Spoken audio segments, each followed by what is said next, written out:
আসসালামু আলাইকুম, সবাইকে স্বাগতম। প্রিয় শিক্ষার্থী বন্ধুরা, আজকে আমি এই যে হিসাব বিজ্ঞান বিষয়ে আয় সংক্রান্ত যে সমস্ত লেনদেন আছে, যত প্রকার আয় আছে, বিভিন্ন প্রকারের আয়ের জাবেদা কিভাবে করতে হয় সেটি আলোচনা করব। প্রায় 20টির উপরে লেনদেন আজকে আমি আলোচনা করবো, সব আয় সংক্রান্ত আলোচনা আছে। আমি মোহাম্মদ সিরাজুল ইসলাম। চলো শুরু করা যাক। প্রথমে এই যে আমি আয় সংক্রান্ত লেনদেনের জাবেদার নিয়মটা দেখি। আয় সাধারণত বৃদ্ধি পেলে আয় হিসাব ক্রেডিট হয়। আয় হিসাবটা ক্রেডিট হয় আয় যদি বৃদ্ধি পায়। আর এই আয় যদি নগদে সংগঠিত হয়, নগদে সংগঠিত হলে যাবে নগদান হিসাব ডেবিট, আয়ের নাম ক্রেডিট। যেমন নগদে বিক্রয় করা হলো, নগদান হিসাব ডেবিট, বিক্রয় হিসাব ক্রেডিট। এই আয় যদি বাকি থাকে তাহলে লিখবো এই প্রাপ্য হিসাব ডেবিট, প্রাপ্য হিসাব ডেবিট, বিক্রয় হিসাব ক্রেডিট, বা প্রাপ্য হিসাব ডেবিট, আয়ের নাম ক্রেডিট। যদি সেবা হয় সেবা আয়। আবার এটা যদি চেক মারফত যদি আয় সংগঠিত হয় তাহলে ব্যাংক হিসাব ডেবিট, আয় হিসাব ক্রেডিট। আবার বলছি, লক্ষ্য করি, নগদে আয় হলে নগদান ডেবিট, ওই আয়ের নাম ক্রেডিট।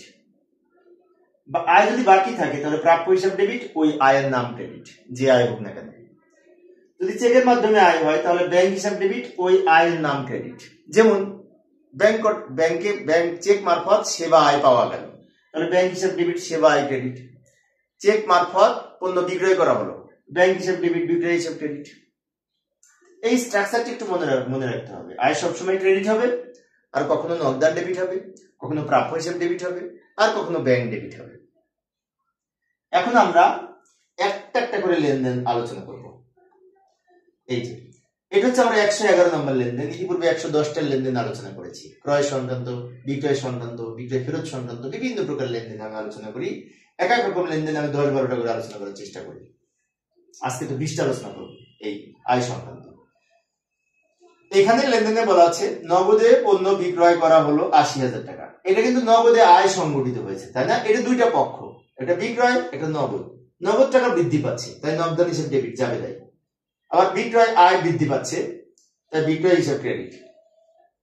আবার বলছি, লক্ষ্য করি, নগদ আর বিক্রয় দুইটা পক্ষ, নগদ টাকা বৃদ্ধি পাচ্ছে তাই নগদান হিসাব ডেবিট, বিক্রয় আয়, বিক্রয় হিসাব ক্রেডিট। আয় বৃদ্ধি পেলে ক্রেডিট হয়। ব্যাখ্যায় লিখবো নগদে পণ্য বিক্রয় করা হলো।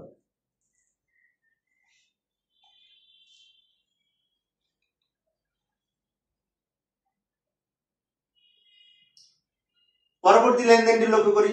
এখানে বলেছে সেবা আয় হতে নগদ প্রাপ্তি 40,000 টাকা। তো এখানে দুইটা পক্ষ, একটা নগদ আর একটা সেবা আয়। তো নগদান হিসাব ডেবিট হবে আর সেবা আয় হিসাব ক্রেডিট হবে। আবার বলছি, লক্ষ্য করি, এখানে দুইটা পক্ষ, একটা নগদ টাকা বাড়ছে তাই নগদান হিসাব ডেবিট, সেবা আয়ও বৃদ্ধি পাচ্ছে, আয় বৃদ্ধি পেলে আয় হিসাব ক্রেডিট হয়।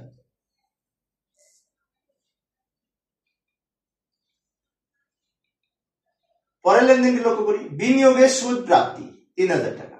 তো আমি বিনিয়োগের সুদ পেলে এখানে দুইটা পক্ষ, একটা যে প্রাপ্তি মানে কি নগদ টাকা, তাই নগদান হিসাব ডেবিট, প্রাপ্তি মানে কি নগদ টাকা, তাই নগদান হিসাব ডেবিট। আর একটা পক্ষ হচ্ছে বিনিয়োগের সুদ, বিনিয়োগের সুদ আয়, তাই বিনিয়োগের সুদ হিসাব ক্রেডিট হবে, কারণ বিনিয়োগের সুদ আয়, আয় বৃদ্ধি পেলে ক্রেডিট হয়। আবার বলছি, বিনিয়োগের সুদ হিসাব আয়, আয় বৃদ্ধি পেলে ক্রেডিট হয়। আর যেহেতু পাওয়া গেছে নগদান হিসাব ক্রেডিট হবে, ডেবিট হবে, কারণ নগদ টাকার সম্পদ বৃদ্ধি পেলে ডেবিট হয়।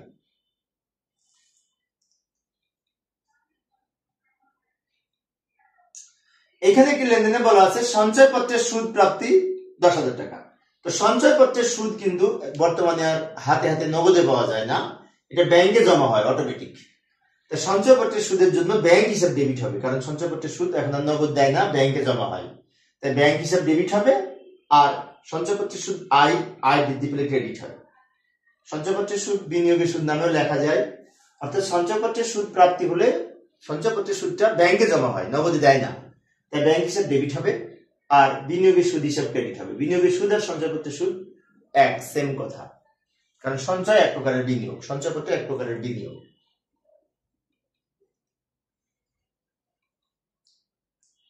এখানে একটি লেনদেনে বলা আছে নগদে বাড়ি ভাড়া প্রাপ্তি। এখানে বাড়ি ভাড়াটা হচ্ছে আয়। তো এটা দুইটা পক্ষ, একটা নগদ আর একটা প্রাপ্ত বাড়ি ভাড়া, একটা নগদ আর একটা প্রাপ্ত বাড়ি ভাড়া। এখানে নগদ টাকা বাড়ছে তাই নগদান হিসাব ডেবিট হবে, যাবে দেয় 10,000 টাকা। আর বাড়ি ভাড়া আয়, আয় বৃদ্ধি পেলে ক্রেডিট, তাই প্রাপ্ত বাড়ি ভাড়া হিসাব ক্রেডিট। বিষয়টা আবারও বলছি, লক্ষ্য করি, নগদে যদি বাড়ি ভাড়া পাওয়া যায় নগদ টাকা বাড়বে, তাই নগদান হিসাব ডেবিট। আর বাড়ি ভাড়া হচ্ছে আয়, আয় বৃদ্ধি পেলে ক্রেডিট।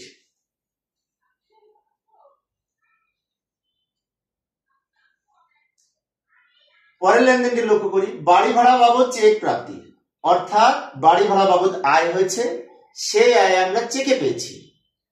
মনে করি আমার একটা বাড়ি আছে, সেখান থেকে ভাড়া পাই, প্রতিষ্ঠানের বাড়ি, তো তাহলে সেটা চেকের মাধ্যমে পেয়েছি। চেক পেলে ব্যাংক হিসাব ডেবিট হয়, কারণ বর্তমানে সব চেক দাগ কাটা চেক মনে করে ব্যাংকে জমা দেওয়া হয়, তা ব্যাংক হিসাব ডেবিট হবে। অপরদিকে কোথা থেকে পাচ্ছি? বাড়ি ভাড়া থেকে। বাড়ি ভাড়া হচ্ছে আয়, তাই প্রাপ্ত বাড়ি ভাড়া হিসাব ক্রেডিট হবে, বা বাড়ি ভাড়া আয় হিসাব ক্রেডিট হবে। বিষয়টি আরেকবার বলছি, লক্ষ্য করি, চেক পেলে ব্যাংক হিসাব ডেবিট হবে, যাবে তাই। আর কোথা থেকে পাচ্ছি? বাড়ি ভাড়া থেকে। বাড়ি ভাড়াটা আয়, আয় বৃদ্ধি পেলে ক্রেডিট হয়, তাই ভাড়া আয় হিসাব ক্রেডিট লিখেছি। ইচ্ছে করলে প্রাপ্ত বাড়ি ভাড়া লিখতে পারতাম।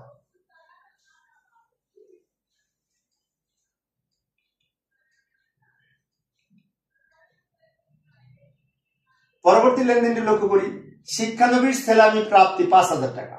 এটা যাবে দেখি হবে, তাই না? শিক্ষানবিশ সেলামি সাধারণত আয়। তো এখানে দুইটা পক্ষ, একটা হচ্ছে প্রাপ্তি মানে কি নগদ টাকা, আর একটা হচ্ছে শিক্ষানবিশ সেলামি।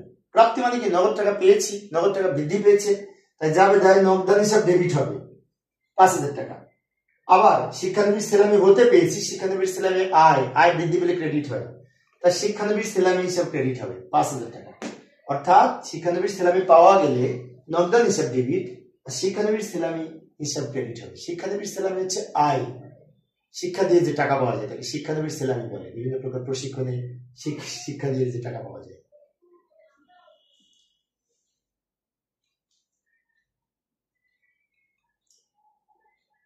পরের লেনদেনটি লক্ষ্য করি, এখানে হচ্ছে প্রদত্ত ঋণের সুদ প্রাপ্তি। ঋণের সুদ তো সাধারণত ব্যয় হিসাবে আমরা গণ্য করি, কিন্তু এখানে প্রদত্ত ঋণের সুদ বলতে বিনিয়োগের সুদ বোঝায়।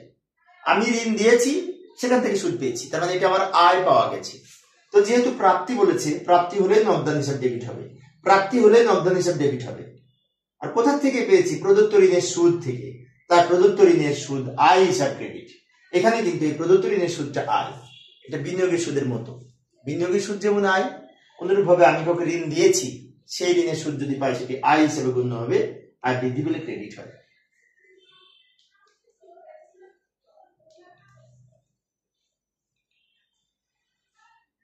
পরের লেনদেনটি লক্ষ্য করি, এখানে বলছে উপভাড়া প্রাপ্তি 6,000 টাকা। এটা যাবে দেখি হবে, তাই না? উপভাড়া হচ্ছে সাবলেট। এখানে দুইটা পক্ষ, একটা হচ্ছে প্রাপ্তি মানে কি নগদান হিসাব ডেবিট হবে, পাওয়া গেছে মানে কি নগদান হিসাব ডেবিট হবে, আর একটা উপভাড়া আয় হিসাব ক্রেডিট হবে।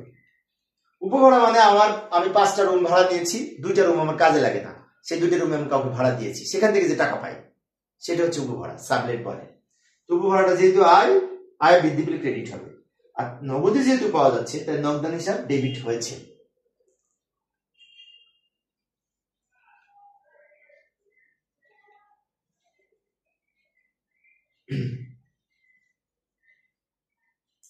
পরবর্তীতে একটি সহজ লেনদেন লক্ষ্য করি, কমিশন প্রাপ্তি 5,000 টাকা। এখানে দুইটা পক্ষ, এটা যাবে দেখি হবে, তাই না?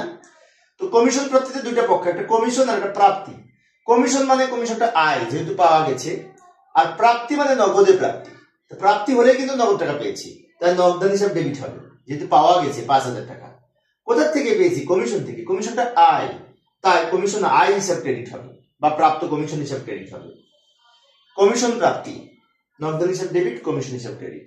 ভাড়া প্রাপ্তি নগদান হিসাব ডেবিট, প্রাপ্ত ভাড়া হিসাব ক্রেডিট। বাট্টা প্রাপ্তি, এটার জন্য কিন্তু যাবে দা পাওনাদার ডেবিট, প্রাপ্ত বাট্টা ক্রেডিট।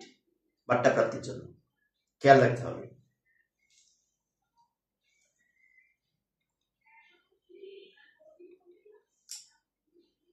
পরের লেনদেনটি লক্ষ্য করি, বিবিধ আয় বাবদ নগদ প্রাপ্তি। এই প্রাপ্তি মানে নগদ প্রাপ্তি বোঝায়। বিবিধ আয় বাবদ প্রাপ্তি, এখানে দুইটা পক্ষ, একটা নগদ আর একটা বিবিধ আয়। নগদ টাকা সম্পদ, বৃদ্ধি পেলে ডেবিট, তাই নগদান হিসাব ডেবিট 2,000 টাকা। আবার বিবিধ আয় হিসাব আয় বৃদ্ধি পেলে ক্রেডিট, তাই বিবিধ আয় হিসাব ক্রেডিট 2,000 টাকা। অর্থাৎ নগদে যদি বিবিধ আয় পাওয়া যায় তাহলে নগদান হিসাব ডেবিট হবে, নগদ টাকা বাড়ছে, আর বিবিধ আয় বৃদ্ধি পেলে ক্রেডিট হয়।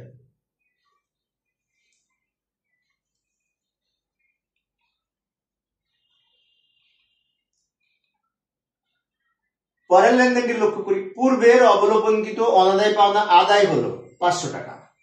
এটার অর্থ কি? এটার অর্থ হচ্ছে ইতিপূর্বে অনাদায় পাওনা অবলোকন করা হয়েছিল, টাকা পাবো না মনে করেছিলাম, তাকে অনাদায় পাওনা বলে, যেটা পাওয়া যাবেই না। কোনো কারণে ওই টাকাটা আমার এখন পাওয়া গেছে, সেজন্য এখন জাবেদা হবে, যেহেতু পাওয়া গেছে, পাওয়া গেলে নগদান হিসাব ডেবিট হবে 500 টাকা। আর কোথা থেকে পেলাম? অনাদায়ী পাওনা থেকে, তাই অনাদায়ী পাওনা আদায় হিসাব ক্রেডিট হবে, অনাদায়ী পাওনা আদায় হিসাব ক্রেডিট হবে 500 টাকা। অর্থাৎ অনাদায়ী পাওনা যদি কখনো আদায় হয়, তার জাবেদা হচ্ছে নগদান হিসাব ডেবিট, যেহেতু নগদে পাওয়া গেছে। আর অনাদায়ী পাওনা আদায় হিসাব ক্রেডিট, এখানে অনাদায়ী পাওনা আদায়টা আয় হিসেবে গণ্য হবে, আয় বৃদ্ধি পেলে ক্রেডিট হয়।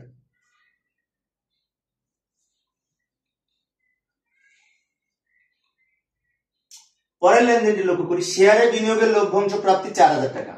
এটা জাবেদা কি হবে? তো শেয়ারে বিনিয়োগের লভ্যাংশ কিন্তু নগদে পাওয়া যায় না, বর্তমানে ব্যাংকে জমা হয়। শেয়ারে বিনিয়োগের লভ্যাংশটা ব্যাংকে জমা হয়, তারপর সঞ্চয়পত্রের সুদ এগুলো সব ব্যাংকে জমা হয়, হাতে হাতে দেয় না। তাই শেয়ারে বিনিয়োগ করে যে লভ্যাংশ পাইছে, এটা যেহেতু ব্যাংকে জমা হয়েছে, তাই ব্যাংক হিসাব ডেবিট হবে 4000 টাকা। ব্যাংকে জমা হবে লভ্যাংশ, তাই ব্যাংক হিসাব ডেবিট হবে। কোথা থেকে পাইছে? লভ্যাংশ থেকে। প্রাপ্ত লভ্যাংশ হিসাব ক্রেডিট হবে 4000 টাকা। অর্থাৎ ব্যাংক হিসাব ডেবিট, লভ্যাংশ আয় হিসাব ক্রেডিট।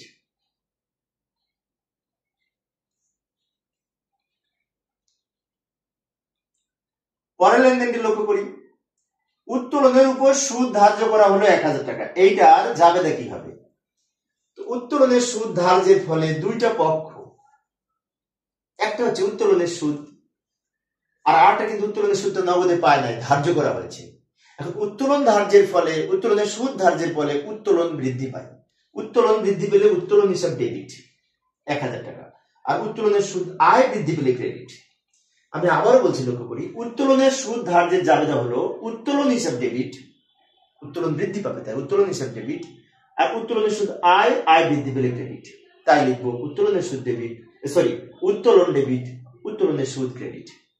আবারও বলছি, উত্তোলনের উপর সুদ ধার্য করা হলে জাবেদা হচ্ছে উত্তোলন হিসাব ডেবিট, উত্তোলনের সুদ হিসাব ক্রেডিট। বিষয়টি মনে রাখবো।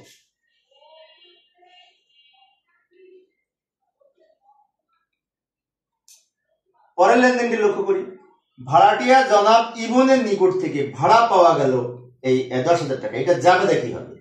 এখানে কিন্তু ইমনের নিকট থেকে ভাড়াটা পাওয়া গেছে, কিন্তু জাবেদায় ইমনের নাম কোনো পক্ষে আসবে না। তাহলে কি আসবে? এখানে দুইটা পক্ষ, একটা হচ্ছে পাওয়া গেল মানে কি নগদান হিসাব ডেবিট, পাওয়া গেল মানে কি নগদান হিসাব ডেবিট। আর কোথা থেকে পেলাম? ভাড়াটিয়ার কাছ থেকে, তার মানে ভাড়া পেলাম, তাই ভাড়া আয় হিসাব ক্রেডিট। ব্যাখ্যায় লিখতে পারি ইমনের নিকট থেকে ভাড়া প্রাপ্তি, কিন্তু আমাদের জাবেদায় লিখতে হবে নগদান হিসাব ডেবিট আর ভাড়া আয় হিসাব ক্রেডিট। কারণ ইমনের নিকট থেকে পেলেও এখানে পক্ষটা হচ্ছে ভাড়া, ভাড়া থেকে পেয়েছি। নামটা ব্যাখ্যায় লিখতে পারি ইমনের নিকট থেকে, ভাড়াটা ইমনের নিকট থেকে ভাড়া প্রাপ্তি।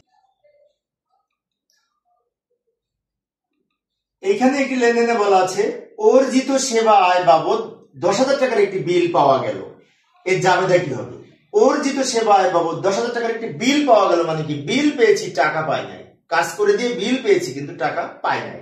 এটা দুইটা পক্ষ, একটা হচ্ছে সেবা আয় যেটি ক্রেডিট হবে, সেবা আয় বৃদ্ধি পেলে ক্রেডিট হয়, আর প্রাপ্য হিসাব ডেবিট হবে, প্রাপ্য হিসাব ডেবিট, সেবা আয় হিসাব ক্রেডিট।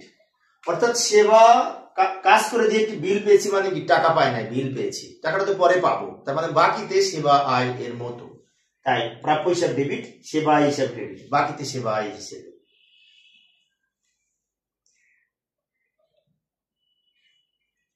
পরের লেনদেনটি লক্ষ্য করি, এখানে বলেছে বাকিতে সেবা আয়। এটা তো সহজ, আগের মতোই জাবেদা হবে। বাকিতে সেবা আয় মানে কি কাজ করে দিয়েছি, টাকা এখনো পাই নাই, সেজন্য প্রাপ্য হিসাব ডেবিট আর সেবা আয় হিসাব ক্রেডিট হবে।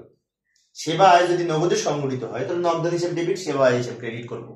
আর সেবা আয় যদি বাকিতে সংগঠিত হয় তাহলে প্রাপ্য হিসাব ডেবিট, সেবা আয় হিসাব ক্রেডিট করবো। প্রাপ্য হিসাব মানে দেনাদার, অর্থাৎ বাকিতে বিক্রয়ের মতো। যেমন বাকিতে বিক্রি করলে কি হতো? প্রাপ্য হিসাব ডেবিট, বিক্রয় হিসাব ক্রেডিট। এখানে বিক্রয়ের পরিবর্তে সেবা আয় হিসাব ক্রেডিট হবে।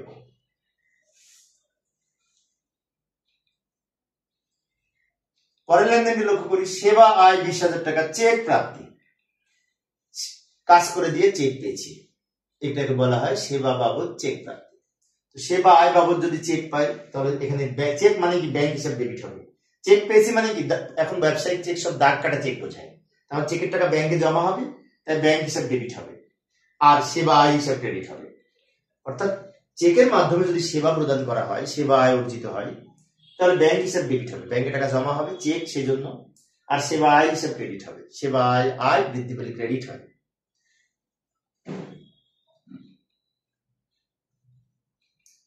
আজকের আলোচনার শেষ লেনদেনটি লক্ষ্য করি। উপভাড়া ও অগ্রিম পাওয়া গেছে, যদিও এটা অগ্রিম আয়, তারপরেও এইটা যদি জাবেদা করতে হয় কি করব, তাই না? আচ্ছা, পাওয়া গেলেই কিন্তু নগদান হিসাব ডেবিট হয়। পাওয়া গেছে মানে কি নগদান হিসাব ডেবিট হয়েছে। আর এটা কোথা থেকে পেয়েছি? অগ্রিম উপভাড়া থেকে, অগ্রিম উপভাড়া হিসাব থেকে পেয়েছি। এখানে অগ্রিম উপভাড়াটা হচ্ছে দায়, দায় বৃদ্ধি পেলে ক্রেডিট হয়। আয় যদি অগ্রিম থাকে সেটি দায় হিসেবে গণ্য হয়। আয় যদি অগ্রিম পাওয়া যায় তাহলে নগদান হিসাব ডেবিট আর অগ্রিম আয়ের নাম হিসাব ক্রেডিট হবে। এখানে অগ্রিম আয়টা হচ্ছে উপভাড়া, উপভাড়া আয়, আয় অগ্রিম থাকলে উপভাড়া আয় হিসাব ক্রেডিট দিকে লিখতে হবে, কারণ আয় যদি অগ্রিম থাকে দায় হিসেবে গণ্য হয়। সম্পদ বৃদ্ধি, দায় বৃদ্ধি।